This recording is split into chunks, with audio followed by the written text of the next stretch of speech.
Maka ketahuilah, perempuan yang keguguran anak tiada istilah hari raya baginya.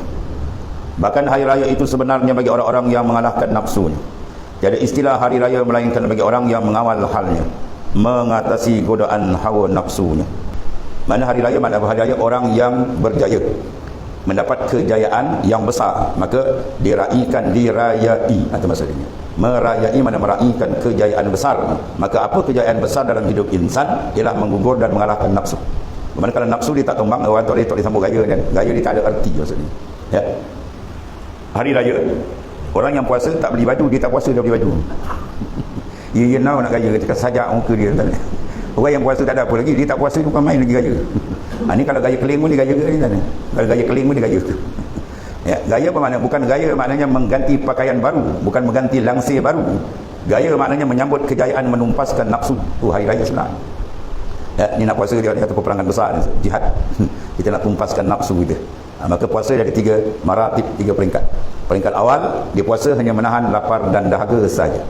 Kam min sa'imin laisa lahu min siyamin illa al-ju' wal 'atash wa fi riwayatin illa al-ju' wal zama'. Banyak orang yang puasa tapi yang didapat hanya lapar dan dahaga. Ini puasa dia tak laku, dan puasa tidak diiktiraf oleh Rasulullah SAW. Dia tahan daripada terbit fajar sampai terbenam matahari. Dia tahan apa? Lapar dan dahaga. Dia puasa tentu je. Ya, lain dia tak puasa. Sebab puasa makna apa? Imsak. Apa makna imsak? Tahan. Maka ada 3 jenis penahanan. Ya, tahan daripada lapar dahaga, satu. Kemudian yang kedua, tahan segala akbab atau jawarih, anggota kita. Ini puasa ada kualiti sikit, peringkat mutawasit. Sebagaimana dijaga, dikawal tidak makan dan minum, maka dijaga mata daripada melihat benda yang diharamkan Allah Ta'ala. Dijaga telinga daripada mendengar benda yang tidak diizin oleh Allah. Mulut dipuasakan daripada bercakap benda-benda yang dilarang. Ya, begitu juga kaki, tangan, 7 anggota dipuasakan. Maka puasa ni ada kualiti. Puasa ni sudah naik peringkat, dia ada kedudukan dan pahala dia besar di sisi Allah Ta'ala. Sebagaimana dia puasakan daripada lapar dan dahaga, maka dipuasakan 7 anggota daripada benda-benda yang dilarang oleh Allah Ta'ala. Dan naik peringkat kemuncak sekali puasa apa? Ditahan imsak qalbi. Ditahan qalbi hati dia daripada mengingati selain dari Allah Ta'ala, selain daripada Allah Ta'ala. Dia berjalan, dia duduk, dia bangun, dia maaf Allah, sentiasa dengan Tuhannya. Dia murakabah dan musyahadah akan Allah Ta'ala. Ini puasa peringkat yang paling tinggi. Jadi bila dia dapat menunaikan dengan sungguh-sungguh, maka dia merupakan orang yang mendapat kejayaan. Maka orang berjaya layak meraihkan kemenangan. Kemenangan apa? Menumpaskan nafsu. Itu maksudnya. Nafsu dia akan mengheret manusia paling besar, sesat dia jadi kufur. Kalau tak kufur, dia naik sikit lagi, tak boleh, dia dikacar lain kedua supaya dia tenggelam dalam maksiat dan mungkar. Ya, dan kalau tak boleh juga last sekali dikacar hamba tu supaya hati dia tak boleh menghadap Tuhan. Itu maknanya gangguan 3 peringkat. Peringkat pertama, dia shoot habis. Itu macam orang-orang kafir.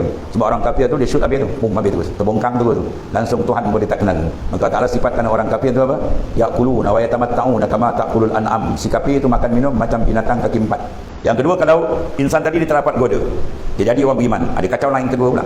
Ya, dia kacau lain kedua supaya kita tak dapat mengerjakan taat dan supaya kita terbelit dengan maksiat. Maka selamatnya insan daripada terlalai, daripada mengerjakan taat dan maksiat dengan ada inayah. Jadi kita minta bantuan daripada Allah Ta'ala. Maksudnya amal saleh yang kita lakukan adalah sebenar bantuan dari bantuan tak bantu habis dan terbalik itu.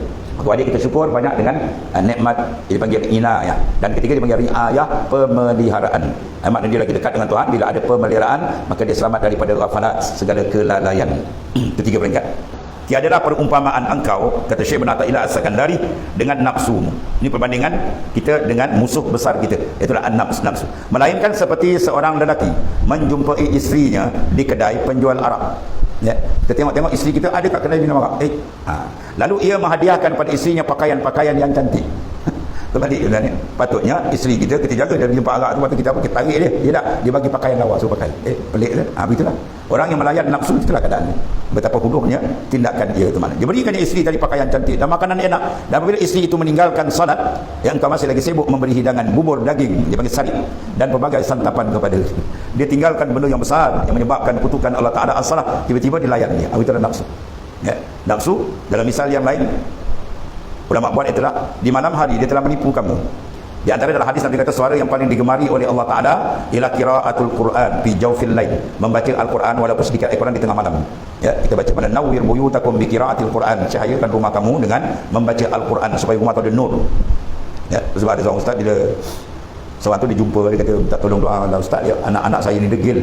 Ustaz tu tanya ni, kau ada baca Quran di rumah malam hari ke? Tak ada. Kau pun sama degil ni. Kau pun sama degil ni. Kau degil dengan Allah, Tuhan balas anak kau degil dengan kau. Itu keadaan dia ni. Ya, sebab Abu Sulaiman Ad-Darani, seorang wali besar di Syria ni, Akhlak dia tinggi tadi.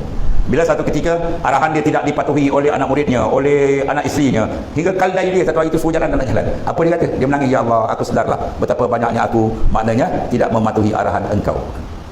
Tuhan balas arahan kita, orang lain tak layan sebab apa? Kita tak jaga arahan Allah Ta'ala. Itu cara dia. Kita pula orang tak bang, kita ni angin kan. Ya, ini akhlak sufi, akhlak awliya dah. Bila dia kena macam ni, dia perasan aku banyak dan aku perintah Tuhan, Tuhan balas. Orang pula tidak mengumpamakan arahan aku. Itu Abu Sulaiman Ad-Darani radhiyallahu anhu. Jadi maknanya nafsu ni pada malam hari waktu hebat tu, ya. Tiba-tiba dihakal dengan kita. Malam tadi banyak arahan besar, mutiara besar yang Tuhan sediakan. Tiba-tiba di malam hari tu dia telah ditipu oleh musuh terdekat dia. Quran tak boleh baca, zikir tak boleh baca, tahajud tak bangun, apa tak ada kosong. Dia kena tipu oleh nafsu. Siang hari dia menyelayan nafsu dia. Bagi makan roti tampal goyangnya. Ya, air teh tarik minum gelas besar. Itulah bodohnya kamu, kata Tuan Pengarang. Nafsu dah tipu kamu. Dia hakalkan kita batu malam, nikmat besar yang Tuan tahu kita tak dapat, tiba-tiba siang hari kita layan dia. Orang macam ni patut kata ulama ni kau pergi minum dari paip dia. Kan?